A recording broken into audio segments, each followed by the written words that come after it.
dans le film qu'on vient de voir, il y a beaucoup de solutions techniques en réalité. Il est extrêmement riche ce film. Oui. Eh bien, sachez que la plupart des solutions techniques qui sont présentées ici font l'objet aujourd'hui de soutien de la part des collectivités, de l'État. Et donc, les choses se font progressivement. Alors, bien sûr, on voudrait que ça aille plus vite, parce qu'il y a urgence, c'est clair, il y a urgence. Hein, on voit bien au niveau des conséquences de la consommation et de la production d'énergie fossile. Mais moi, je voudrais délivrer un message quand même optimiste. Par rapport à ça, c'est ce que je viens de dire. Et puis, voilà, qu'il y a beaucoup de solutions aujourd'hui, qu'on a des solutions en termes de consommation d'énergie déjà, puisque vous avez pu voir à travers le film qu'il y a quand même un certain nombre d'enjeux, notamment dans le domaine des bâtiments et des transports, et on évoque des choses tout à fait concrètes dans le film, hein, qui aujourd'hui sont absolument crédibles et même en bonne voie. Et puis au niveau de la production d'énergie, il y a des solutions techniques qui n'étaient pas vraiment crédibles il y a encore peu de temps finalement, mais qui le deviennent parce que les coûts de production, donc par exemple d'électricité renouvelable à partir d'énergie éolienne ou à partir de photovoltaïque, de panneaux solaires, eh ces coûts ont beaucoup baissé, ont drastiquement baissé d'ailleurs. Je crois que sur le coût par exemple de l'électricité photovoltaïque, on a une division par 5 en 10 ans, hein, donc c'est considérable. Donc voilà, donc il faut être optimiste quand même, et la conjonction d'une baisse de la consommation, d'une maîtrise de la consommation et d'une production énergétique devenant plus vertueuse peut effectivement nous laisser penser qu'on va quand même y arriver au bout d'un moment. Ma question c'était est-ce qu'elle est commencée, et puis je vais pousser plus loin en disant on ne reviendra pas en arrière. Il n'y aura pas de retour en arrière, on est d'accord sur la transition énergétique. Il ne peut pas y avoir de retour en arrière. C'est impossible de revenir en arrière. C'est impossible parce que c'est une évidence à plein de points. Là encore, je ne voudrais pas trop paraphraser le film, mais si je vais plutôt dans les espaces qu'il a moins occupés, on a vraiment une conjonction d'intérêts environnementaux, économiques et sociaux. Les aspects sociaux sont peut-être moins montrés ici, mais le phénomène qu'on appelle la précarité énergétique, qui a été bien décrit en Angleterre et plus récemment en France, qui est mal appréhendé, je pense, en Allemagne, est quelque chose qui est en train d'augmenter. Je disais à la presse juste avant d'arriver, dans le premier article du Monde, la hausse des charges intenables dans les copropriétés. La précarité énergétique, c'est le fait que des ménages ne soient pas capables de payer leur facture d'énergie pour arriver à un confort normal. Ou à l'inverse, qu'une fois qu'ils ont payé leur facture d'énergie, ils ne puissent plus rien se payer. On a tendance à croire que c'est un problème qui concerne la très grande pauvreté. Les dernières études montrent que c'est 20% de la population en France. Donc il est pratiquement un problème qui concerne les classes moyennes. 1 sur 5. Or, quand on fait une rénovation énergétique, on divise par 3, voire 4 les consommations d'énergie. Simplement, il faut arriver à s'organiser pour ça, à faire des investissements pour ça. Donc on voit que c'est vraiment un problème social, cette transition énergétique. Et c'est la même chose pour les questions économiques. Si je reprends l'exemple d'un immeuble qui a été rénové, en gros, notre grand plan de rénovation énergétique en France, ce serait 15 milliards d'euros par an. C'est absolument énorme. D'où viennent ces 15 milliards d'euros par an, d'emprunts en partie, ou d'où viendraient, et évidemment d'économies sur les dépenses d'énergie. Et pourquoi est-ce que c'est extrêmement vertueux du point de vue énergétique? Parce que la plupart des gens vont dire 15 milliards d'euros, c'est plein d'emplois. Mais les économistes vont vous dire oui, mais ils vont venir de quelque part. Donc ça veut dire que ça va détruire autant d'emplois que ça en créera. Sauf qu'il faut voir où ça crée les emplois et où ça les détruit. Ça crée les emplois dans le bâtiment, qui est le secteur le plus intense en emploi. C'est-à-dire quand on investit 1 million d'euros, c'est là qu'il y a le plus d'emplois créés. Et ça les prélève sur la branche production d'énergie, qui est la branche la moins productrice d'emplois en France. C'est-à-dire quand on investit 1 million d'euros, c'est là que ça produit le moins d'emplois. Donc on est aussi vraiment sur une transition du point de vue économique, sociétal. Et je ne reviendrai pas sur les questions environnementales parce que je crois qu'elles ont été largement abordées auparavant. Oh, on va sûrement y revenir, hein. Ça ne m'étonnerait pas que le public ait des questions à vous poser là-dessus. Donc voilà, c'est fait, c'est démarré. Le temps que ça mettra, on ne sait pas, ça dépend de qui freine et à quel point on freine. Ce n'est pas la population qui freine. Gwenaël. Non, au contraire, encore une fois, la prise de conscience, je pense qu'elle existe. Alors, je ne dis pas que tout le monde est absolument convaincu, hein, enfin, globalement quand même. Vous êtes convaincu? Vous freinez? Non, c'est pas eux qui freinent. C'est pas eux qui freinent. Qu'est-ce qui freine? Ce qui freine, c'est que on part quand même d'un état des lieux, d'un système énergétique, d'un système de consommation, non seulement de production, mais de consommation d'énergie, qu'il faut revoir. Donc on peut prendre plein d'exemples, mais si on prend par exemple la question de l'automobile, on a quand même une industrie automobile qui s'est construite sur le moteur à explosion, donc on a des investissements très très lourds qui ont été faits donc, dans ce domaine, que bien sûr l'industrie essaie de rentabiliser. Hein, économiquement, ça paraît logique. Et donc il faut reconvertir maintenant toute cette industrie automobile donc, pour des motorisations plus vertueuses. Alors ça ne commence pas maintenant. Il y a certains constructeurs, sans doute un petit peu plus précurseurs que d'autres, qui ont lancé il y a déjà presque 20 ans, ça va 20 ans l'année prochaine, des véhicules hybrides. Les véhicules électriques aujourd'hui ont des performances qui deviennent quand même crédibles.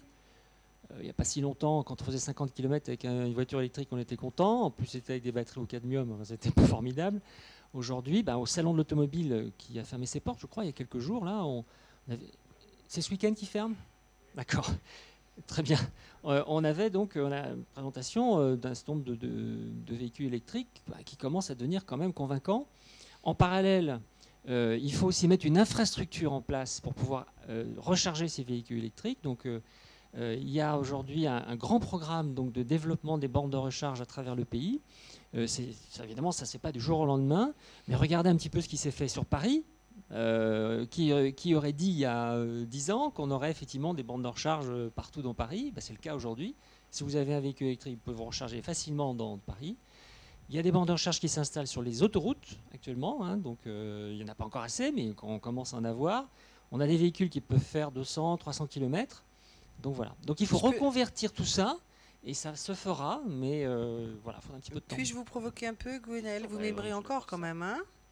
Vous allez m'aimer encore, vous n'allez pas me détester. Ok. Voiture électrique, très bien. D'où vient l'électricité? L'électricité, c'est un autre sujet. Eh ben voilà. Non, mais j'y viens. On parle d'énergie. L'électricité. On parle d'énergie. L'électricité, alors. J'ai pas fini, Gwenaël. Ah, pardon. J'ai pas fini. Un. D'où vient l'électricité?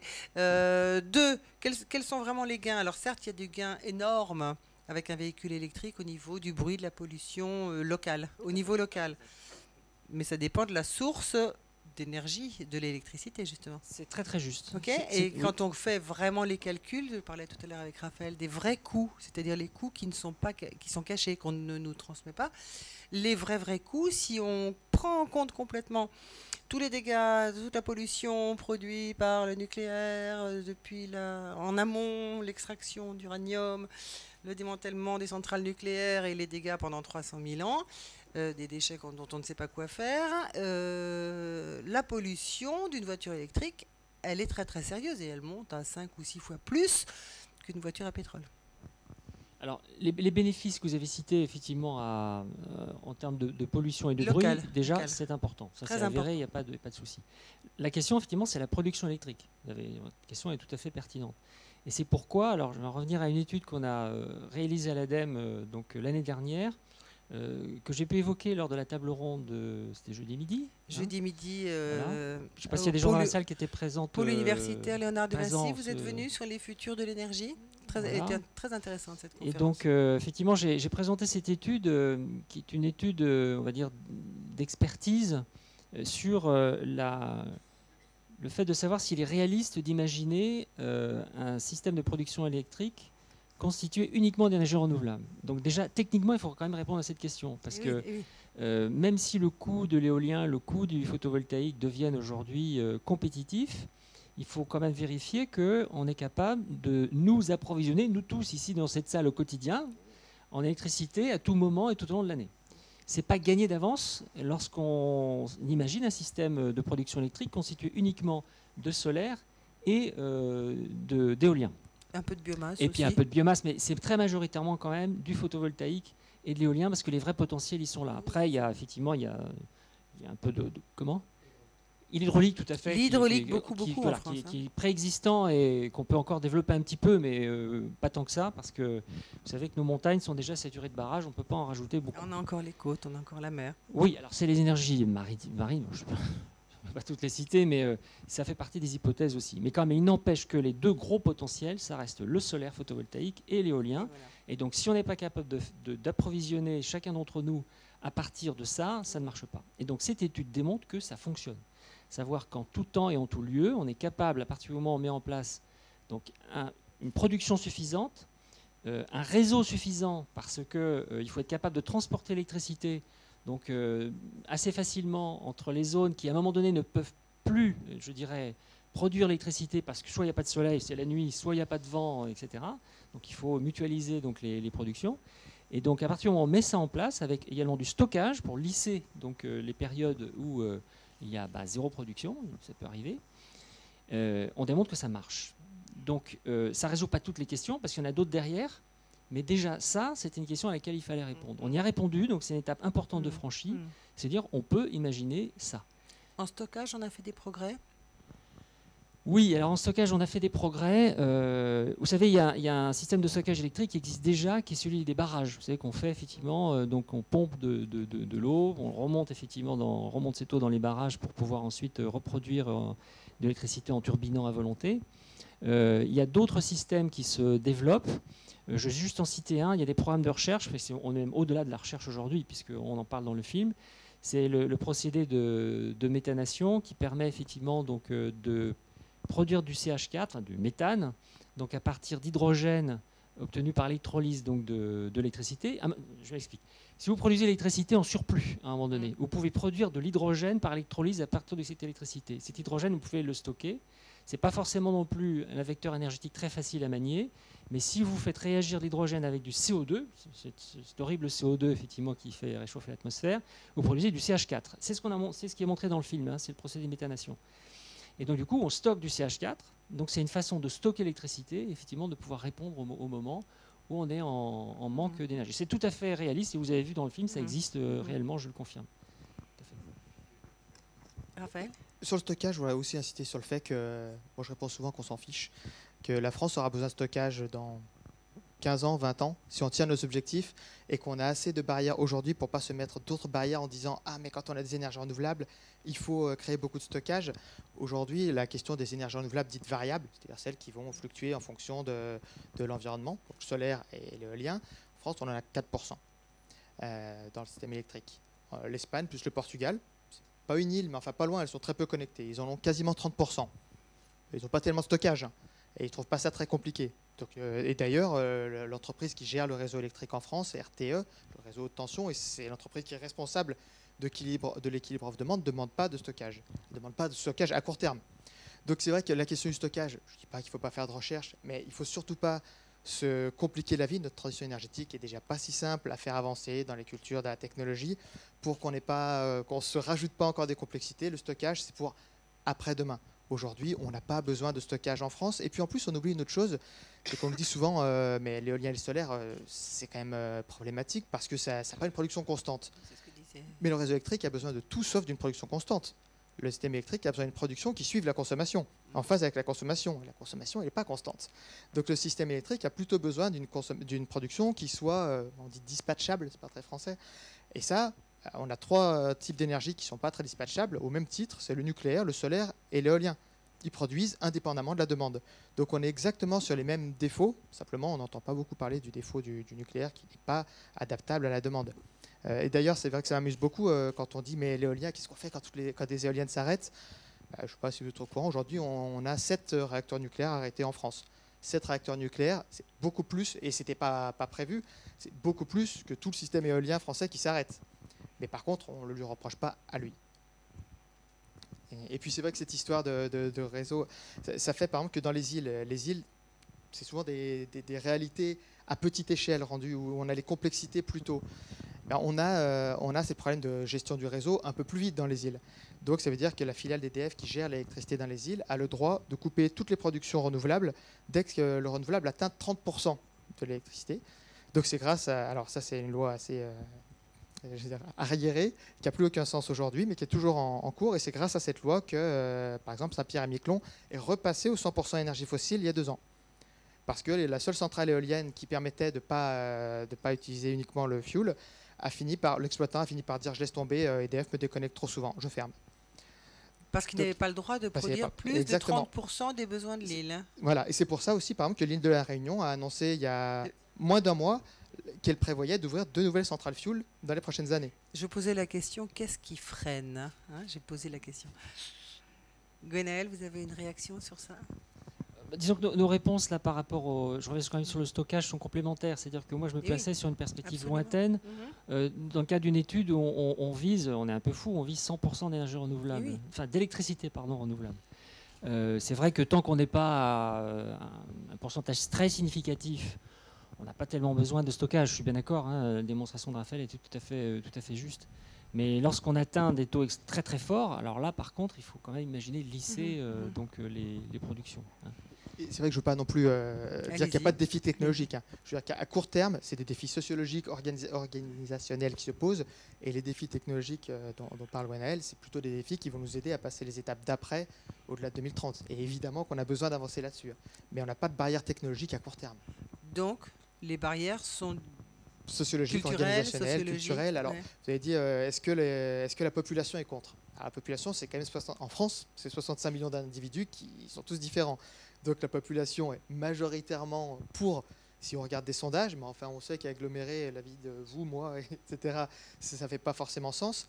Et si on prend l'exemple de l'éolien, qui est une filière très symbolique, parce que d'abord c'est une des plus mûres, c'est le moyen de produire l'électricité le moins cher du monde aujourd'hui. Il y a peut-être le charbon, mais enfin il n'y a pas de grosse attente sur des nouvelles centrales charbon en France. C'est en plus un moyen qui est propre, qui a l'avantage d'avoir des retombées économiques locales, etc. Quand on fait des sondages, je ne sais pas si c'est l'ADEME qui les fait encore, l'ADEME les faisait, et ben on a une grande partie de la population qui est favorable. Mais quand il y a un projet près de chez soi, et à la limite, les sondages sont toujours relativement bons. Oui. Mais par contre, les 10% qui sont contre crient un petit peu plus fort que les 80% qui disent « ouais, pourquoi pas, ouais ». Donc c'est sûr que moi j'ai suivi des projets en Ile-de-France, il y en a un à ma connaissance. Là-dessus, il y a une pétition qui a été lancée sur un interco de 10 000 habitants. Le conseil municipal était pour il y a 10 ans. Sauf que 10 ans après, ça a changé le conseil municipal. Et malheureusement, un parc éolien, c'est 10 ans à développer en Ile-de-France. Donc maintenant, ils sont contre. Je ne sais pas tellement pourquoi. Et ils essaient de pousser la population. Alors, bien qu'ils soient battus, ils n'ont que 200 signatures sur la pétition. C'est pas grand-chose. Mais on entend les 200 qui sont contre, fort, et les 9000 qui ont souvent un avis mitigé, mais pas spécialement contre. Et ben on ne les entend pas tellement. Donc c'est vrai que c'est intéressant aussi, je pense que les citoyens s'engagent pas seulement contre, enfin on a le droit de s'engager contre évidemment, mais de ne pas hésiter à s'engager pour un projet. Alors, je parle d'un projet éolien, mais chacun selon sa sensibilité va s'engager pour une chose ou une autre. Je vais arrêter de jouer le méchant quand même, et rappeler que c'est en s'engageant pour et positivement dans les projets de société, à l'échelle de son territoire, qu'on va arriver à faire bouger des choses, à faire bouger son voisin, à faire bouger ses élus locaux, etc. Enfin, pour la transition énergétique en tout cas. En tout cas pour des transitions qui nous parlent. Vous m'avez parlé pendant qu'on préparait tout à l'heure de quelque chose de très intéressant. Enfin, je mélange un peu. Nous avons eu Cyril Dion tout à l'heure qui nous parlait de cette difficulté qui à l'heure actuelle, enfin, on a besoin d'un changement de forme de démocratie plus participative et surtout de faire se rejoindre la population qui dans l'ensemble a quand même envie que ça change et que ça bouge et que ça soit plus propre et que ça soit plus juste, en gros. Et les élites dirigeantes, en fait, le monde politique. Et vous m'avez mentionné que pour vous, c'est le territorial, en fait, qui peut jouer ce rôle-là. Je suis sûre que Gwenaëlle va être intéressée par cette approche-là. C'est-à-dire qu'en fait, l'interface existe déjà. Oui, parce que je pense qu'on est souvent pris entre deux extrêmes. L'idée que il n'y a que les gros projets et nos dirigeants nationaux qui peuvent nous sortir des difficultés, ou à l'autre extrême qu'il faut avoir une maison autonome au fin fond de l'Ardèche et couper les ponts avec le reste du monde.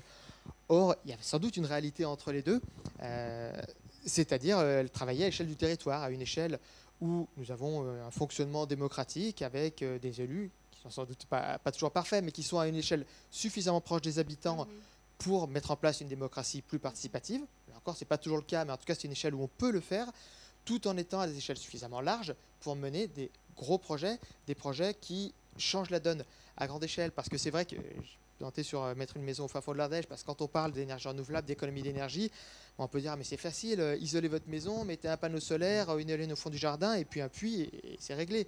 Sauf que je pense qu'assez peu de vous vont se sentir concernés par les solutions que j'ai décrites. Je suppose que les 3/4 d'entre vous habitent en copropriété. Et donc, si vous voulez diviser par 3 ou 4 votre consommation d'énergie, techniquement, pas de problème. Pratiquement, il va falloir vous accorder avec votre voisin. Et puis, vous êtes sûrement un quart habité dans une copropriété de plus de 60, 80 lots. Donc, il faut vous accorder avec beaucoup de voisins. Ça se fait, il y a plein de copropriétés qui le font. Mais c'est des questions de gouvernance qui sont complexes.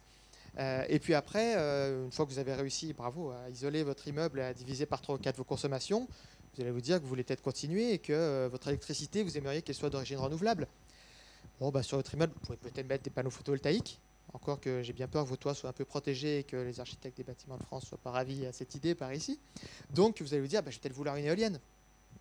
Une éolienne individuelle, on va pas dire que technologiquement ça ne marche pas, mais enfin c'est pas évident. Donc c'est plutôt des parcs éoliens. Bon, bah là, il va peut-être falloir se pencher un petit peu sur de la géographie un peu plus éloignée. Un parc éolien, aujourd'hui, on est au moins 10 millions d'euros, 20 millions d'euros.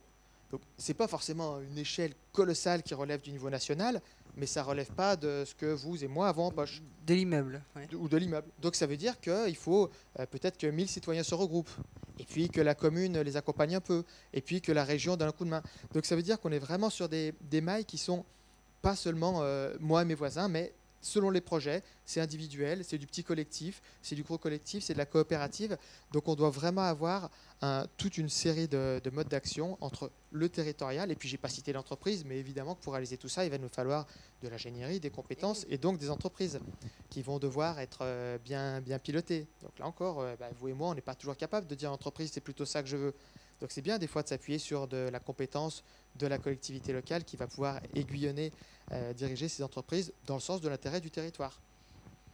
Vous connaissez en tant que directeur de l'ADEME, enfin de la région Ouest, mais de l'ADEME, vous êtes peut-être justement dans cette frange-là, c'est-à-dire que d'une certaine façon, vous représentez quand même l'État, le gouvernement, mais pas vraiment, mais vous n'en êtes pas détaché, si je peux me permettre. Vous êtes une agence nationale. Hein? Vous voulez nous développer ça un petit peu ? Concernant effectivement les différentes échelles de territoire, on voit bien qu'il faut que les décisions se prennent à la bonne échelle. Il y a certaines décisions qui doivent se prendre au niveau national, il n'y a pas de doute. Par exemple sur la mise en place d'un réseau effectivement, qui permet de créer des solidarités énergétiques dans le territoire, au niveau national, pardon. Il faut bien que ça se décide à une échelle suffisante. En revanche, pour une échelle beaucoup plus réduite, tout à l'heure on parlait effectivement du frein, par exemple à l'éolien, qui se manifeste souvent parce que voilà, les riverains ne veulent pas d'éoliennes près de chez eux. Eh bien on se rend compte que si ça s'organise bien au niveau du territoire, avec une implication des citoyens, avec une bonne explication aussi de ce que sont les éoliennes pour des citoyens, voire même effectivement à leur participation financière donc, au projet et à ses bénéfices, on peut monter des projets. Et donc ça se fait à une échelle locale. Je cite l'éolien, mais je pourrais citer aussi la méthanisation, par exemple. Lorsqu'on va installer un méthaniseur quelque part, si on veut effectivement implanter un méthaniseur sans l'accord, je dirais, des riverains, c'est sûr qu'en général, ça ne se passe pas très bien. Méthaniseur, c'est la biomasse. Oui, tout à fait. C'est transformer effectivement la biomasse en méthane. Oui, nous on croit beaucoup à l'échelle territoriale parce que c'est une échelle où on peut faire travailler ensemble toutes les ressources nécessaires à la réussite de tels projets. C'est qu'en fait, il faut de la technologie, mais limite, le problème aujourd'hui, il n'est pas tellement technologique. Il faut de l'acceptabilité sociale. Et donc, c'est vrai qu'on développe de plus en plus d'approches dans ce domaine pour respecter, je dirais, la volonté des gens. Et puis, il faut aussi financer. Et il faut faire preuve aussi de beaucoup d'innovation du point de vue financier. Typiquement pour monter voilà, un projet éolien, et c'est ce qui se fait de plus en plus. Lors de la table ronde l'autre jour, il y avait donc une personne d'Enercop qui nous parlait de son modèle à lui, qui marche bien. On va dire ce qu'est Enercop, peut-être que certaines personnes ne savent pas. C'est cette entreprise, non, c'est une association en fait. C'est une coopérative composée de sociétaires qui fournit de l'électricité produite à 100% par des énergies renouvelables. Et bientôt du gaz renouvelable. 100%. Pardon ? D'ici 1 an ou 2, il y aura du gaz renouvelable. Raphaël est un des fondateurs de Enercop. Il n'y est plus maintenant, mais il connaît bien. Il connaît bien. Oui. Voilà, donc faire preuve d'imagination. Donc il faut de l'innovation technologique, mais bon, on va toujours améliorer les choses du point de vue technique, mais aujourd'hui c'est pas tellement le verrou. Il faut de l'innovation sociale pour être capable effectivement d'impliquer, je dirais, les citoyens donc dans ces projets, qu'ils en soient les premiers consultés et les premiers bénéficiaires. et d'innovation financière. On a besoin d'innovation financière aussi, avec des modèles. Il n'y a pas de modèle unique, hein, il y a beaucoup de modèles possibles. Et c'est seulement la conjonction de ces trois innovations, j'allais dire, qui vont permettre de lever les verrous et de relâcher les freins. Ben oui, relâcher les freins. Raphaël me racontait justement un blocage comme ça au niveau du financement. C'était votre entreprise ou... Oui, c'est un petit peu technique, mais le fait qu'aujourd'hui, on essaie de trouver des solutions pour la rénovation énergétique en général, puis notamment des grosses copropriétés. Donc, aujourd'hui, une rénovation énergétique pour consommer très peu, ça coûte relativement cher. Mais en même temps, comme ça génère des économies d'énergie sur un temps très long, sur au moins une trentaine d'années, on s'y retrouve. Et puis en plus, ça fait prendre de la valeur au bien. Donc c'est globalement rentable. Sauf que si on est à 25 000 € en moyenne par appartement, il y a assez peu de gens qui ont cet argent en poche. Par contre, beaucoup sont capables de faire des prêts.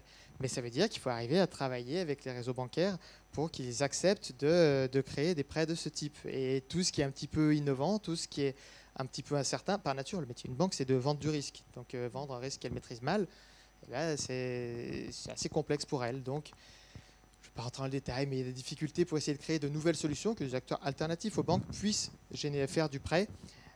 Écoutez, on essaie d'y travailler, mais pour l'instant, c'est encore assez bloqué de pouvoir proposer des prêts à très bas taux aux ménages pour qu'ils puissent rénover leur logement à très basse consommation d'énergie. Parce que finalement, au bout du compte, ce sont les banques qui décident, point à la ligne. Hein, c'est ça, en gros. C'est ce que vous m'avez raconté tout à l'heure.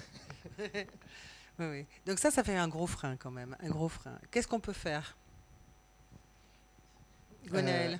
Peut-être que Raphaël va expliquer ce qu'il fait aujourd'hui, parce que justement... Non, mais pour faire sauter ce genre de verrou, par exemple. Le verrou bancaire, le verrou de financement. Enfin, bancaire, c'est de financement. Le financement, oui. C'est vrai que l'exemple des copropriétés est bien trouvé. Alors, cependant, il y a quand même quelques exemples réussis aujourd'hui. On ne part pas de zéro, hein, puisque... Donc, il y a, par exemple, la CEM Énergie Positive en Ile-de-France, qui existe depuis maintenant quelques années, qui a, je ne sais pas combien de retours d'expérience, il commence à en avoir un certain nombre quand même, et qui a démontré qu'il était possible effectivement de faire ce qu'on appelle le tiers financement, à savoir que c'est l'ACEM qui investit effectivement, qui apporte donc l'argent pour pouvoir faire les travaux et qui se rembourse ensuite sur les économies donc des particuliers. Hein. Donc c'est un modèle intéressant qui permet d'éviter effectivement que chaque copropriétaire sorte les 25 000 €, qui est vraiment le bon chiffre. Hein. C'est à peu près ça la moyenne, hein, pour une rénovation de qualité. Donc voilà. Alors il y a la CEM Énergie Positive que je cite parce que c'est la plus proche d'ici, mais il y en a d'autres, hein, qui se sont montés déjà donc un peu partout avec d'ailleurs des modèles juridiques assez variés. Dans l'ex-Picardie, il y a effectivement une régie qui s'est mise en place un petit peu avec le même objectif, hein, donc le tiers financement, et il y en a d'autres encore, et donc voilà, c'est en train de progresser. Et dans le que faire, il est à plein de niveaux, et puis il va dépendre de votre sensibilité. Il y a l'action individuelle, depuis la petite économique qu'on fait au quotidien, jusqu'à de l'économie un peu plus impliquante avec des investissements importants. Pour ces aspects-là, rénovation énergétique des bâtiments ou éco-consommation, comme on dit, il y a le réseau des espaces info-énergie qui anime notamment l'ADEME, qui peut vous accompagner, vous donner des conseils sur la manière de vous y prendre. Et puis après, il y a l'action collective, comme je disais, ça peut aussi être vos élus locaux ou des associations, et ça peut aussi être s'appuyer sur le politique, dire à ces élus locaux qu'on attend d'eux telle ou telle action, ou dire à son député qu'on attend de lui telle ou telle action, ça compte. On va bientôt être en phase de campagne électorale.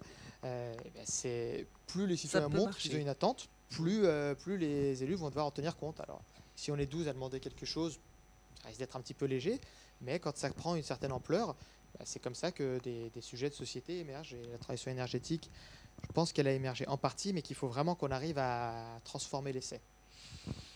On va passer la parole au public, mais avant, je voudrais une dernière question. Sur le plan international, où est-ce qu'on se situe? On est quand même pas mal en retard, non, par rapport aux autres?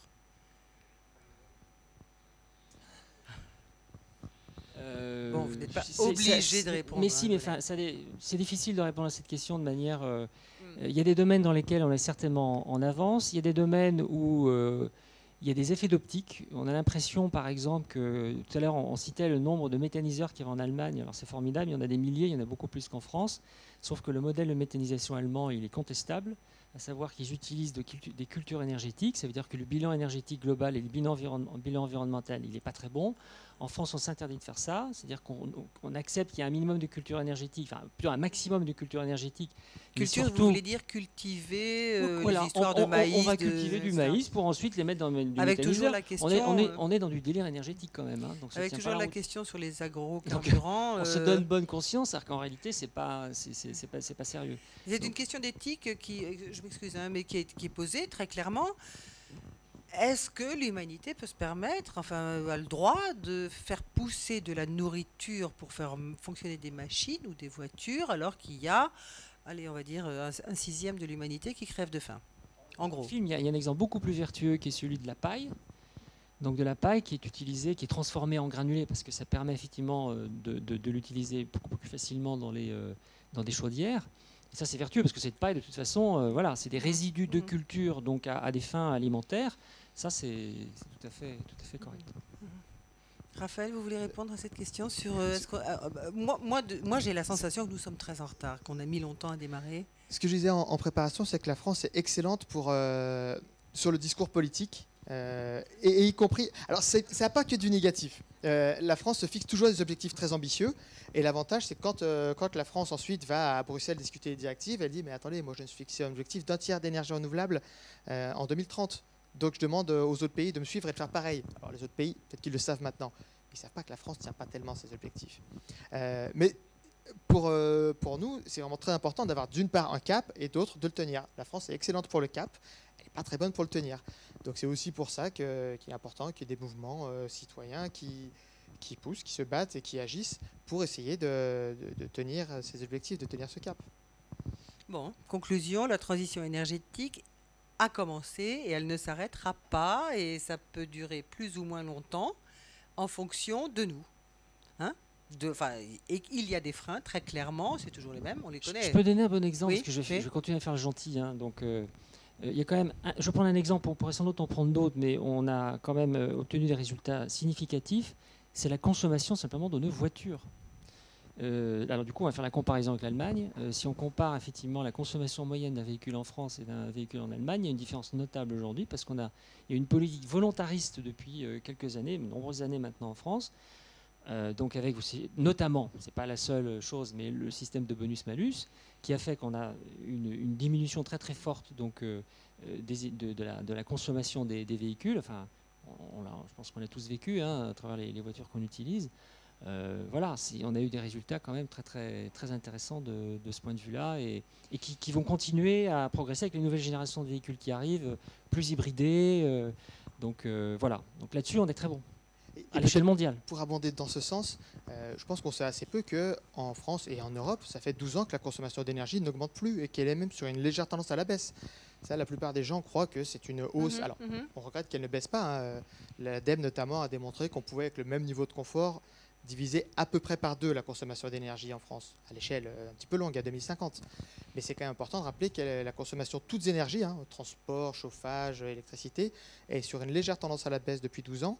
Et que même pour l'électricité, qui semble être le vecteur énergétique, la forme d'énergie condamnée à augmenter tout le temps, depuis 4 ans à peu près, on stagne ou on baisse légèrement. Et les prévisions dans les prochaines années sont plutôt sur des prévisions de baisse de consommation d'électricité, grâce à l'efficacité énergétique principalement, c'est-à-dire les appareils qu'on utilise aujourd'hui. La sobriété des appareils, en fait, c'est ça? Ouais, souvent, quand on parle de sobriété, c'est plutôt sur le comportement, alors que l'efficacité, c'est j'ai le même appareil qu'avant, j'achète un aspirateur, simplement, il consomme 2 fois plus que l'aspirateur que j'ai acheté il y a 15 ans. 2 fois moins, pardon, pour le même service. Ce n'est pas de l'énergie, mais l'obsolescence programmée, on a fait des progrès? Parce que je sais que la loi est passée. Dans les magasins, enfin, j'ai pas vu, hein, j'ai pas vu des machines estampillées. Celle-là, elle n'a pas d'obsolescence programmée et elle est réparable. Non, mais les marques commencent à s'engager. On a quand même Seb qui s'est engagé sur la réparabilité, des engagements sur les durées de garantie qui montent. Alors, moi, sur ma spécialité, donc je ne vais pas m'avancer trop. Oui, non, mais c'est vrai que les durées de garantie, les garanties à 5 hein. ans deviennent assez fréquentes. Et le groupe Seb, qui est un groupe très vaste, qui doit avoir les marques Roventa, Tefal et encore plusieurs que j'oublie, s'est engagé sur la réparabilité. Je crois que c'est à vie. Alors, je ne sais pas exactement comment le modèle est construit, mais c'est des sujets qui sont beaucoup plus nouveaux quand même. Sur l'énergie, je pense que Absolument. c'est des sujets de société qui ont une dizaine d'années. Sur l'obsolescence programmée, le problème est ancien. Mais le fait que ce soit devenu un sujet de société doit avoir 2-3 ans. Et on progresse évidemment pas assez vite, mais je trouve que ça gagne de la place. C'est pour ça que je pose la dans l'espace question. Je social. sais qu'il y a une loi, je sais qu'il y a eu des engagements, mais est-ce que dans le réel, ça donne quelque chose? Et je pense que c'est important peut-être de rappeler une chose, que ce soit pour l'obsolescence programmée ou pour l'efficacité énergétique des appareils, c'est aussi un enjeu industriel. On a tendance à l'oublier, mais en Europe, il y a une directive qui s'appelle la directive éco-conception, qui est méconnue et qui est peut-être la plus puissante des directives et le plus beau cadeau de l'Europe, à mon goût. C'est une directive qui interdit l'accès au marché européen de tous les appareils qui consomment trop. Alors ça peut paraître un peu radical, sauf que là, on parle d'un marché d'un demi-milliard d'habitants, plutôt haut niveau de vie. Je pense que l'Union européenne, c'est le premier PIB du monde. Donc ça veut dire que tous les industriels du monde vont s'adapter pour ce marché. Si la France toute seule dit « maintenant je vais poser des règles, vous allez m'obéir », c'est pas sûr. Si collectivement on pose ces règles, eh bien, ça veut dire que les marchés vont s'adapter, les industriels vont s'adapter. Et puis l'autre avantage, c'est qu'on s'est dit les Européens ont peu de chances de concurrencer ces concurrents essentiellement asiatiques sur le bas de gamme.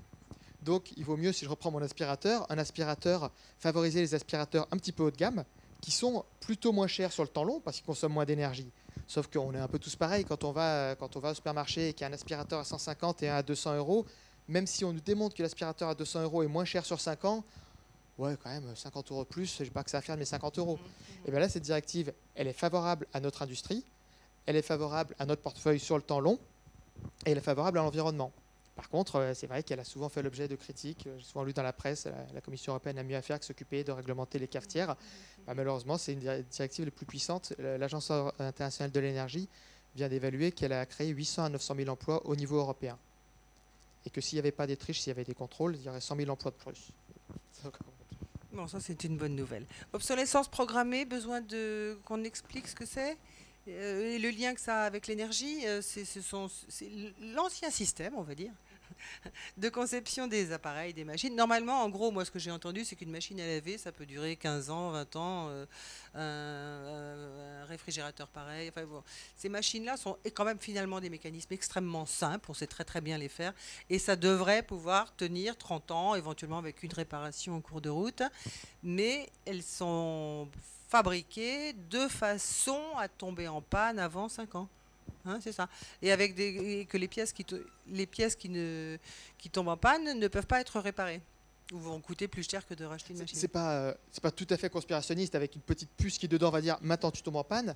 Mais par contre, les fabricants se rendent compte qu'ils ont tout intérêt à faire des appareils qui ne durent pas très longtemps. Alors pendant un an ou deux, il y a des garanties et les gens seraient mécontents. Mais entre se dire je fais un modèle économique où l'appareil dure 15 ans, et donc, une fois que j'en ai vendu une, et ben, pendant 15 ans, plus personne n'en achète. Ou je fais des appareils qui sont dimensionnés au niveau qualité pour durer moins longtemps. Donc, c'est pas fait exprès, mais ils vont plutôt essayer de tirer sur le prix, parce que c'est le premier critère d'achat. Et ils tirent sur le prix, et tant pis si elle ne va pas durer très longtemps. Et puis, à la limite, tant mieux, parce que comme ça, il va y avoir des cycles d'achat qui sont plutôt de 5 ans que de 15 ans. Et si j'en parle dans ce débat sur l'énergie, c'est parce que vous imaginez bien que changer de machine de n'importe quoi tous les 5 ans, ça consomme énormément d'énergie, de matières premières. C'est terrifiant. C'est terrifiant. Alors certes, ça crée de l'emploi, mais enfin, je vais faire un échange de micro avec vous parce qu'on va passer le micro à la salle s'ils en ont envie. Est-ce que quelqu'un voudrait réagir, rebondir Oh là là, ça y est. Bonsoir. Alors moi, j'aurais beaucoup de questions, mais je vais essayer de limiter à 2. Voilà, je vais me limiter. Alors, il y a un fait que vous avez évoqué bon, heureusement que je suis assise parce que sinon je tomberais par terre, c'est le fait de la centrale dans les îles qu'on arrête quand elle a atteint 30% de production. Ça me terrifie quand on sait que la France a organisé la COP 21. On n'a pas tout à fait évoqué ce sujet. Et alors, je voulais savoir si quand même il y avait une action pour faire changer cette loi, parce que ça ne doit pas être très compliqué, enfin, sur les textes, à changer cette loi, mais évidemment, j'imagine qu'il y a du lobbying. Vous allez peut-être pouvoir répondre à ça. Et mon autre question, c'est effectivement sur la rénovation énergétique des copropriétés. On est à peu près tous en plein dedans. Moi, je fais partie d'une copropriété très importante, plus de 300 lots, un IGH, voilà. Et je m'étonne en fait de la pauvreté des propositions qu'on nous fait. Évidemment, changer les fenêtres, isoler l'extérieur et mettre de la LED.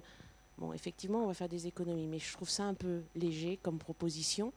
Et le dernier n'est pas une question, mais effectivement, je crois que le frein, on a bien vu dans le film, le frein, c'est toutes ces personnes dont les énergies renouvelables vont contrarier les intérêts financiers, qui sont aujourd'hui très puissants pour pouvoir faire du lobbying. Et à mon avis, c'est le plus gros frein qu'on doit rencontrer, mais peut-être que je ne vois pas tout.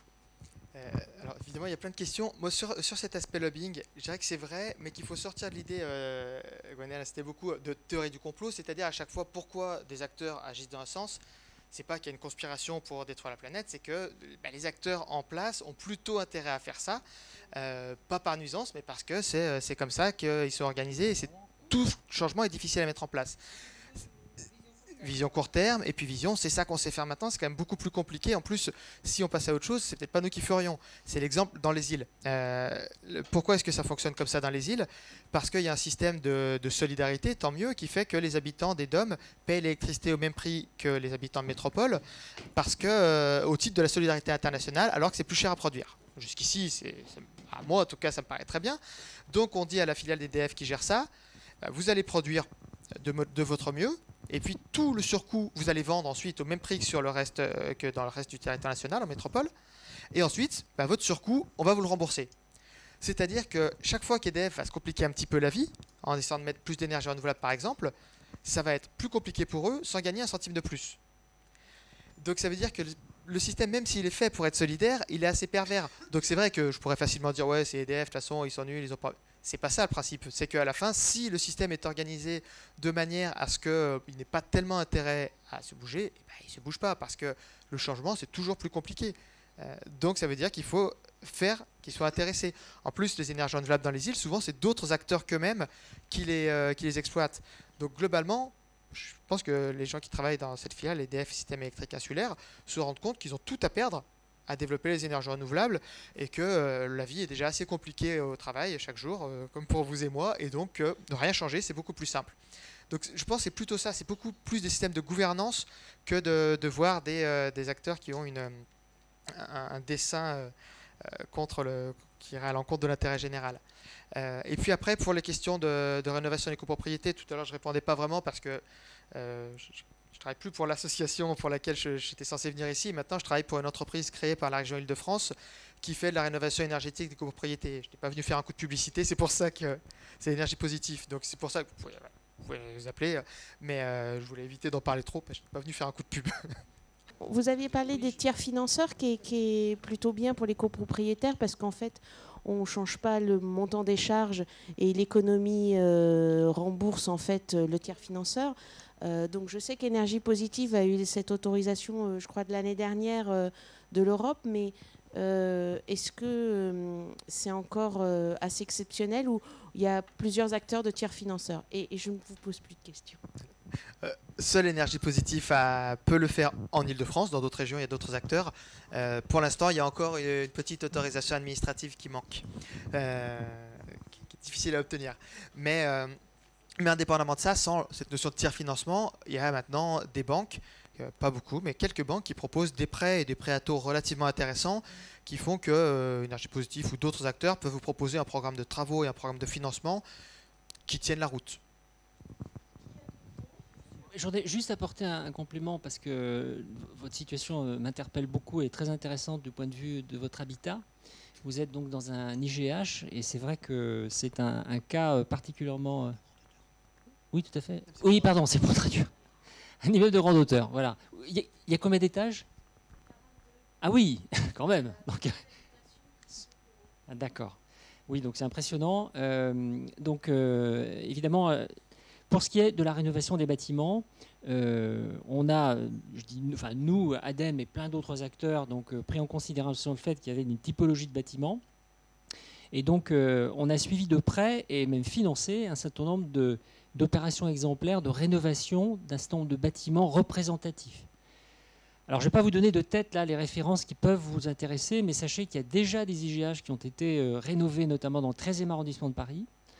Vous les connaissez peut-être, je ne sais pas. avec succès, me semble-t-il. Donc je pense qu'il faut partir de ces exemples pour essayer de voir quelles sont les solutions techniques qu'on peut imaginer, et le coût que ça représente, parce que c'est un coût important. Donc c'est pas rien. Quand on a un immeuble de cette taille, ça veut dire que c'est un projet dont le montant global est quand même très très élevé. Donc voilà, c'est toute une aventure. Mais pour ce que j'en sais, les choses se sont bien passées sur les exemples qu'on a pu accompagner. Donc sachez qu'il existe un centre de ressources en Ile-de-France qui s'appelle Ecopolis. Alors centre de ressources, c'est quoi? C'est une sorte de bibliothèque très améliorée, donc, où en plus on fait des formations, on a à disposition un certain nombre de choses, donc, et qui, je pense, pourra vous donner des éléments précis par rapport à ça, donc pour votre projet. Donc je pense que le syndic de votre immeuble a tout intérêt à se rapprocher de ce centre de ressources, si vous l'avez peut-être déjà fait, je ne sais pas, pour avoir tous les renseignements. Alors, merci pour le film. Ça soulève apparemment quelques questions et quelques passions. Moi, ce qui m'étonne, ou ce qui me questionne, c'est plutôt qu'est-ce qu'il y a derrière les piles. Est-ce que ça peut être des piles durables? Est-ce que ça peut être des batteries où il y a peut-être des produits toxiques à l'intérieur? Donc, vous voyez la question, c'est qu'est-ce qui est envisagé, et est-ce qu'il y a des travaux qui sont faits là-dessus, sur des piles durables ou des batteries renouvelables ou moins polluantes? Je suis pas un expert. Je vais essayer d'apporter quelques éléments de réponse, mais très, très, très humblement, parce que je ne suis pas un spécialiste des batteries. Ce que je sais, c'est qu'on a connu des générations de batteries par le passé qui étaient particulièrement polluantes. Au départ, on disposait essentiellement des batteries au plomb. Je ne fais pas de dessin sur le plomb. Ensuite, on a eu une génération de véhicules électriques à partir de batteries au cadmium. Alors, le cadmium, c'est pareil, c'est une catastrophe. Donc ça, c'est interdit. Et donc aujourd'hui, les batteries qu'on utilise, c'est toutes celles que vous avez dans vos téléphones et dans les véhicules électriques, c'est des batteries au lithium. Donc qui présentent, je pense, beaucoup moins de risques environnementaux que les précédentes générations. Par contre, il y a une vraie question, plus que la pollution générée par ces batteries, sachant qu'il y a la mise en place aussi de circuits donc, de recyclage de ces batteries, qui, je pense, sont tout à fait fiables. C'est l'extraction des matériaux permettant de fabriquer ces batteries. Donc je pense que c'est surtout là que la question se pose, plus qu'au niveau de la batterie elle-même.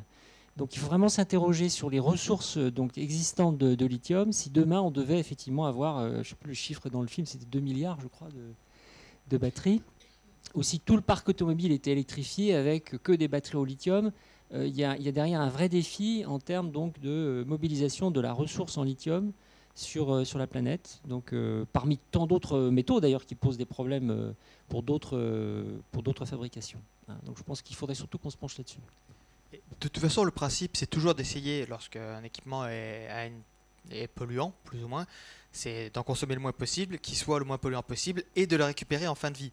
Donc il faut essayer d'avoir des taux de récupération qui soient les plus élevés possibles. Tout ce qui ne se retrouve pas dans la nature a un impact environnemental faible, et tout ce qui se retrouve dans la nature a un impact environnemental élevé, même avec du lithium, même si évidemment le lithium est un peu moins polluant que le plomb ou le cadmium.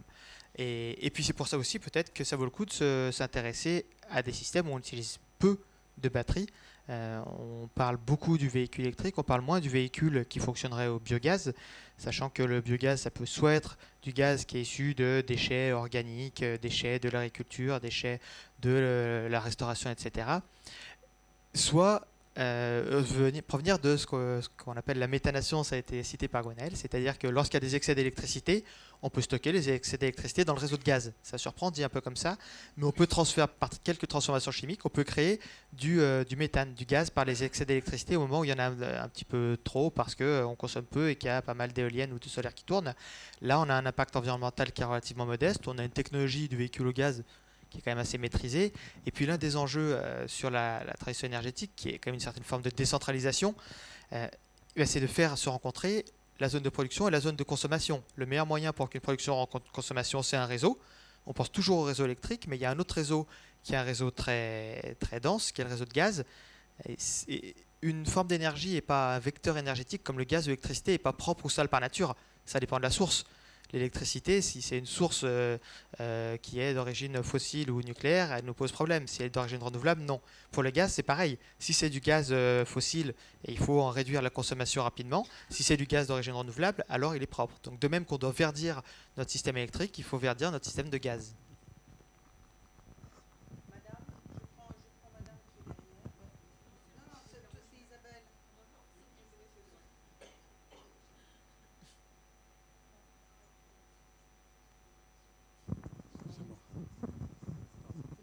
Oui, c'est bon là, oui.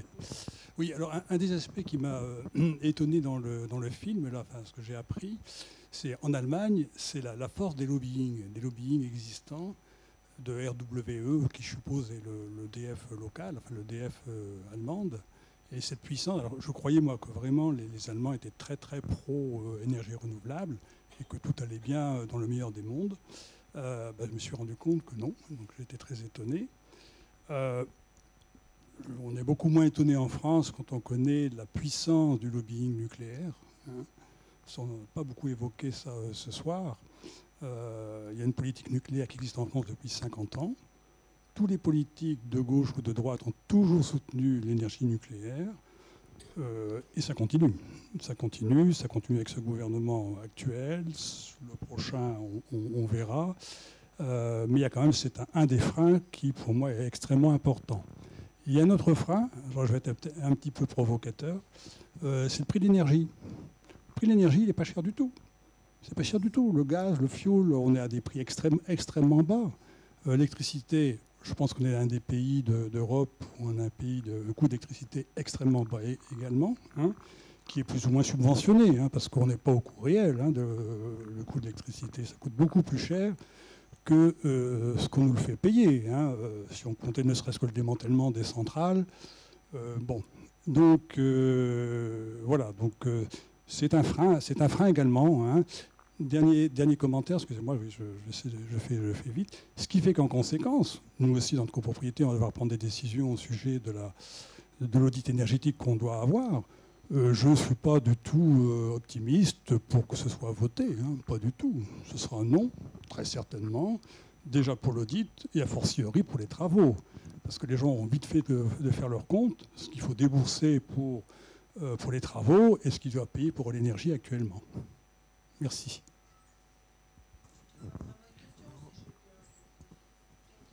Peut-être un mot sur la fiscalité environnementale et le prix de l'énergie. Alors, est-ce que l'énergie coûte ce qu'elle vaut ? Probablement pas. Probablement pas d'abord parce que l'impact environnemental n'est pas intégré ou très très partiellement. Mais il y a une grosse difficulté, c'est qu'on est en démocratie, tant mieux. Donc les dirigeants font, en tout cas pour partie, ce qu'attendent les citoyens. Et je ne sais pas si vous vous attendez à ce que là, dans le débat sur la présidentielle, un des candidats potentiellement élus dise dans ses grandes lignes de programme, et j'ai prévu d'augmenter de 50% le prix de l'énergie. Peut-être que nous, dans cette salle, on voterait pour cette personne, mais globalement, c'est un sujet qui est très compliqué à porter. Donc, il y a eu des tentatives de proposer de la fiscalité énergétique. 2 fois, elle a été censurée par le Conseil constitutionnel, et ce gouvernement est quand même arrivé à faire passer un petit peu discrètement. C'est à des niveaux très bas, mais il y a ce qu'on appelle maintenant, sur les énergies fossiles, une contribution carbone, une composante carbone. Donc, il y a une petite taxe qui doit augmenter dans le temps. Donc au moins, il y a quelque chose qui a été cranté. Cette taxe existe, elle est faible, mais elle doit augmenter dans le temps sur les énergies fossiles. Et évidemment, vous avez raison qu'à la fin, on a tous tendance à se dire est-ce que c'est rentable et puis sur combien de temps ? C'est-à-dire que si pour une rénovation de copro, quelqu'un vient vous voir et vous dit mais si, regardez, c'est rentable sur 32 ans, c'est perdu. Sur 2 ans, c'est gagné. Et puis la réalité, elle est entre les deux. Elle va être sur 12 ans, sur 16 ans. Donc sur les économies d'énergie, c'est pas toujours facile, mais il faut bien arriver à l'intégrer à une rénovation globale, c'est-à-dire que c'est un ravalement total extérieur, c'est un gain de valeur du bien, c'est un gain en confort. Il faut essayer de le voir comme ça sur la partie bâtiment. Je pense que sur cette partie-là, c'est ce qu'on peut dire.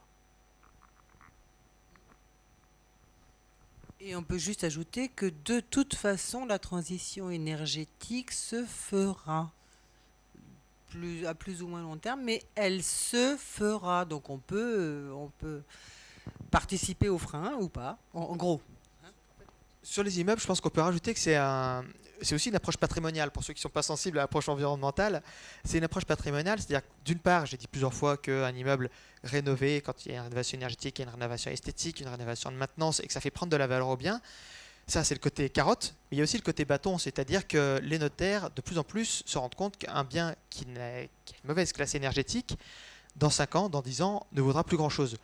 Donc c'est aussi comme ça qu'on s'aperçoit que sur le tertiaire, ça se passe plutôt mieux, parce que sur le tertiaire, ce sont des gestionnaires de biens qui s'occupent de ça, des grands bailleurs, et qui se rendent compte qu'il faut investir s'ils veulent que leur bien continue de valoir quelque chose dans quelques années.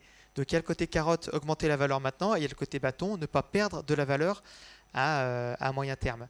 Donc c'est aussi cette approche de gestion patrimoniale qu'il faut essayer de mettre en avant auprès de vos copropriétaires. Bonsoir. Donc, je voulais intervenir pour remercier pour la qualité du film et des solutions techniques qui sont montrées. On voit qu'on a des solutions pour l'avenir. Pour ma part, je pense que la transition est liée, parce qu'en tant que citoyen, moi je l'ai vécu. Et je pense, deuxième information aussi, c'est qu'elle doit se faire au niveau du territoire. Donc, je suis président d'une association à Rueil qui s'appelle Termi, M. Guillenmarch nous connaît bien. Et on est, comme l'adage, on n'est jamais mieux servi par soi-même. Ce sont les propriétaires qui vont aller chercher les entreprises performantes pour que les travaux se fassent selon les souhaits du propriétaire et non du lobbying ou de celui qui a fait la meilleure proposition. Et on a basé tout sur les connaissances qu'on a acquises avec l'ADEME, en passant par un audit thermique qui n'est pas obligatoire en maison individuelle, mais qui est devenu nécessaire en copropriété. Et donc ça se fait. Par contre, c'est vrai, c'est plus lent que prévu. Le coût de l'énergie est pour quelque chose. Quand on essaye de regarder retour sur investissement et qu'on voit des solutions qui vont être sur 20 ans, personne ne voudra investir.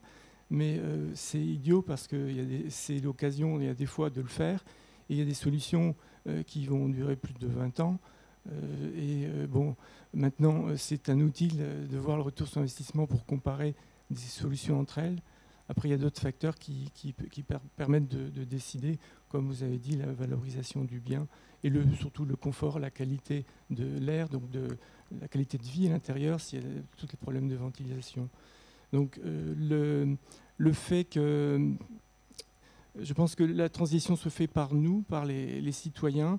Ça nous concerne tous, comme on a entendu les chiffres, 50% en énergie pour l'habitat en Allemagne, c'est peut-être un peu moins élevé, c'est 40% en France parce qu'il fait moins froid. Mais c'est le premier facteur que chacun peut intégrer. Si chacun fait un effort en disant j'investis pour mes enfants, petits-enfants, en consommant moins d'énergie, en mettant des centaines, des milliers d'euros d'investissement sur plusieurs années, c'est du développement durable qu'on a dit, c'est de l'investissement, on va faire travailler des entreprises, on va consommer moins d'énergie et ce sera bon pour chacun. C'est pour ça qu'il faut vraiment vérifier que l'investissement est juste. Et je pense que des associations comme celles qu'on a mises sur place ont leur rôle à jouer parce qu'elles sont neutres et qu'elles sont garantes de qualité. Elles sont pas garantes. Elles donnent confiance puisqu'on va citer des exemples, on va travailler avec des entreprises qui ont des bons résultats. Et donc je pense que c'est en marche, c'est lent, mais on a besoin du soutien donc des structures de la ville, du département, et il faut aussi le soutien de l'administratif pour l'innovation. Par exemple, en Allemagne, la cogénération, on en a parlé un tout petit peu dans le film, ça ne marchait pas en France. Mais là, c'est le programme P6, P16, c'est ça C16, avec la nouvelle loi sur la production de la cogénération, eh bien, on va pouvoir produire, par exemple, une copropriété qui doit changer sa chaudière au fioul. Eh bien, nous, au Termi, on va essayer de lui proposer l'investissement supplémentaire en trouvant le tiers financeur. Et on travaille avec Énergie Positive là-dessus pour aller plus loin dans la énergie partagée, pardon, une autre association, mais on est aussi avec Énergie Positive pour d'autres projets. Donc, de trouver le tiers financeur. Donc, ce sera une coopérative d'énergie comme Énergie Partagée qui mettra les euros supplémentaires pour pouvoir permettre à la copropriété, en même temps qu'elle se rénove, d'utiliser des énergies renouvelables. Donc c'est une des solutions encore de l'énergie renouvelable. Je pense qu'il n'y a pas mieux que le pétrole, mais on n'en a plus, donc il faut tout essayer. Et dans le transport, la voiture électrique, c'est sûr qu'on ne passera pas tout à électrique, mais il faut commencer par la voiture électrique en ville, parce que c'est là où elle est le plus efficace. Merci. Et le vélo électrique, n'en parlons pas, ouais, c'est déjà dans la rue. Bonsoir. Par rapport à ce que disait Raphaël sur le fait que c'est juste que les gens n'ont pas intérêt, mais qu'il n'y a pas forcément une théorie du complot. J'entendais une interview de Carlos Ghosn, le PDG de Renault, donc, à propos du salon de l'auto, et clairement le journaliste lui disait qu'est-ce que vous pensez du mouvement à mutualiser les automobiles, etc. Et lui il a répondu comme ça, moi je suis en guerre avec ces gens-là, je me battrai jusqu'au bout. Et il a expliqué toutes les stratégies qu'il avait pour que les gens continuent à vouloir une voiture personnelle. Je vais mettre leur musique, je vais mettre des applications dans la voiture. Regardez, le téléphone, il y a 10 ans, le téléphone, on en avait un pour toute la famille. Aujourd'hui, chacun en a un dans sa poche. Je vais faire pareil avec la voiture. Vous aurez votre voiture, votre femme aura sa voiture, votre enfant aura sa voiture, tout le monde aura sa voiture. Je me battrai avec ces gens. Je ferai tout ce qui est en mon pouvoir pour que chacun ait sa voiture, et vous verrez que j'ai gagné. Donc il ne faut pas sous-estimer la puissance, le manque d'éthique et la puissance de malfaisance qu'ils ont, de nuisance. Parce que vraiment, ils sont dans une... On ne se rend pas compte, en fait, de la façon dont ils raisonnent. C'est que ça nous paraît à nous complètement... on se dirait, mais non, mais il va changer le modèle de sa société. En plus, il a l'État qui est actionnaire. Donc là, l'État finance l'ADEME et à côté, il finance Renault. Et il laisse parler un mec comme ça sur une radio, à une grande antenne, dire ça. Je crois que c'est pas nouveau. Comment on peut faire, qu'est-ce qu'on peut faire, nous, en tant que citoyens, pour que ces gens-là, ils n'aient pas des entreprises... oui, c'est pas nouveau. Hein. Moi, j'aimerais pas être dirigeant d'un pays parce que c'est assez schizo quand même comme position. Je vais juste citer Cyril Dion cet après-midi à 6h, 7h ce soir, qui nous disait, c'est quand même hallucinant avec tout ce qui a changé. La voiture n'a pas changé du tout depuis sa création, moteur à explosion, etc. Alors qu'il y a beaucoup de possibilités de faire évoluer la voiture et le modèle de la voiture, mais non, c'est une chose qui n'a pas bougé du tout depuis 100 ans. Bon, Gwenaël disait quand même en introduction qu'il y a eu des gains technologiques importants, mais moi je vais encore faire mon pro-européen et réglementation, parce qu'en ce moment c'est pas la mode ni de réglementer ni d'aimer l'Europe, mais sur les véhicules, je me souviens que dans les années 2000, la Commission européenne a dit je vais réglementer les émissions de CO2 des véhicules parce qu'il y a des gains technologiques possibles et vous n'allez pas les chercher. Donc ils ont tous hurlé en disant mais non, on va s'organiser et on va progresser. Donc la Commission a dit ok, je vous donne 5 ans. En 5 ans, rien n'a changé. Ensuite, elle a réglementé. Et je peux vous dire que les gains qui ont été à l'époque, ils étaient à 180 grammes de CO2 par kilomètre. Ils s'étaient fixé un objectif à 140 et ils avaient dû descendre volontairement à 160. Et bien ensuite, la Commission européenne leur a fixé des objectifs avec pénalité. Et là, les progrès ont été colossaux. C'est ceux qu'a cité Gwenaël en introduction. Ils ont triché sur le programme, mais là, c'est encore autre chose. C'est la manière dont on mesure. Mais je pense qu'il faut voir deux choses. D'une part, c'est le contrôle. Quand on met une réglementation, on doit être capable de la contrôler. Et l'autre chose, c'est vérifier. Je pense que malgré le scandale, il y a des gains entre ce que faisait Volkswagen il y a 10 ans et ce qu'il faut aujourd'hui. Après, ce qui a été fait est impardonnable, etc. Tout ce qui se passe est bien normal. Mais il y a quand même, indépendamment de la triche, des progrès. Je voudrais juste rajouter un point, un sujet. Alors, bon, les déclarations là, que vous citez, je ne les ai pas entendues, donc je me garderai bien de les commenter. Mais par contre, ce que je crois, c'est que le pouvoir, c'est nous qui l'avons. Hein. Ce n'est pas les patrons de ces grandes entreprises. Moi, si demain, je décide de ne pas acheter une voiture produite dans cette entreprise, je n'achèterai pas une voiture produite dans cette entreprise. Donc, je veux dire, c'est quand même nous qui décidons si on a dans nos foyers 2, 3, 4, 5, 6 voitures. À un moment donné... voilà, il y a une offre de mobilité qui se développe malgré tout. Aujourd'hui, on est capable de se déplacer d'une autre manière qu'avec un véhicule. Il y a plein de choses qui... Moi, je pratique beaucoup le covoiturage personnellement, par exemple. Donc, on peut aussi utiliser une voiture sans même en posséder une. Donc, voilà. Donc, les citoyens sont quand même responsables, quoi. C'est à nous tous aussi on ne nous force pas complètement la main quand même, quoi, pour avoir une voiture, d'autant que la place de la voiture en ville ne cesse de se restreindre. Hein, même à Paris, c'est dire, parce que c'est quand même vachement en retard sur Paris, alors qu'en province, ça fait belle lurette qu'on a enlevé les voitures de beaucoup de centres-villes. Et donc, voilà, moi je ne crois pas trop à ce modèle, où il y aura effectivement, je ne sais pas quel est je ne me rappelle plus combien il y a de voitures actuellement en France, 20 millions peut-être, 28. Bon. Je doute que demain il y en ait 100 millions, parce que simplement il n'y a pas la place, il n'y aura jamais 100 millions de voitures. Donc, non, je pense que moi je fais confiance aux gens, aux citoyens qui ont la capacité aujourd'hui, je crois que la prise de conscience a été faite, d'éviter effectivement ce genre de situation aberrante. Ça tient beaucoup à nous, quoi, parce que à un moment donné, je pense que c'est pour ça que je proteste souvent contre les théories du complot, etc. Parce que je pense que la réalité du pouvoir, c'est nous qui l'avons en tant que consommateurs. Voilà. La réflexion de monsieur, il y avait quelque chose d'intéressant dans ce qu'il disait, c'est que l'État d'un côté subventionne l'ADEME et de l'autre côté paye monsieur Carlos Ghosn. Enfin, je veux dire, c'est vrai que c'est un grand écart quand même. Je crois que monsieur levait la main, c'est ça? Voilà, il a le micro. Oui, c'est un film très intéressant qui apporte beaucoup de choses, mais il y a quand même une petite note étrange. C'est concernant le transfert modal. Bon, on voit cette photo, on voit ce film, pardon, d'un train qui est un train de la RVE, donc un train privé de la RVE, qui sert à exploiter la lignite.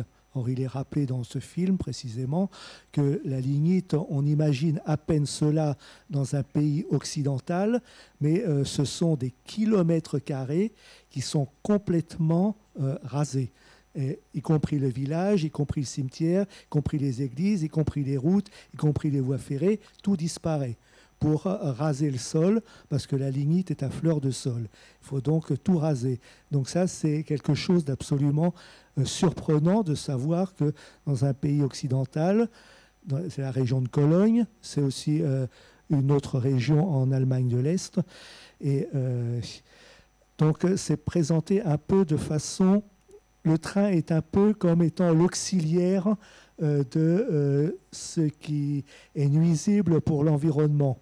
Et il y a un autre reportage dans le film qui montre Bahnstadt, qui est un quartier résidentiel de Heidelberg, si je me souviens bien, et qui a été construit à l'emplacement d'une ancienne gare. Et là aussi, on montre la voie ferrée comme étant quelque chose de nuisible, et ce quartier qui a été construit à son emplacement comme étant une bonne réalisation. Le transfert modal, c'est quand même quelque chose d'essentiel, et on sait qu'en France, le fret ferroviaire s'est complètement effondré, et que c'est au contraire quelque chose qu'il faut promouvoir. Et je trouve que ce film, il a tendance à laisser un peu de côté précisément cet aspect transfert modal. Oui. Non, mais je pense qu'on est... Enfin, il n'y a pas eu de propos, je pense, dans le film qui mettent en cause le chemin de fer. Il y a des images, certes, mais moi, j'avais pas vu ça. Je ne sais pas si dans la salle beaucoup ont fait ces rapprochements, ces interprétations. Donc, le film ne peut pas sans doute traiter tous les sujets. Moi, je partage votre souci sur le transfert modal, notamment sur le ferroviaire. Il faut reconnaître qu'on s'était donné des objectifs dans les années 2000 concernant la croissance donc, de la part du ferroviaire dans le transport de marchandises. Et il faut bien reconnaître que c'est une catastrophe, qu'on est très très loin des objectifs prévus et que le transport routier n'a fait que progresser. Donc, dont acte, il faut certainement qu'on reprenne ce sujet collectivement pour trouver effectivement, pour que le train puisse, et pas seulement le train, parce qu'il y a d'autres moyens aussi de transport, des marchandises, des transports propres, puissent enfin renaître, quoi. Voilà, une renaissance à imaginer dans ce domaine.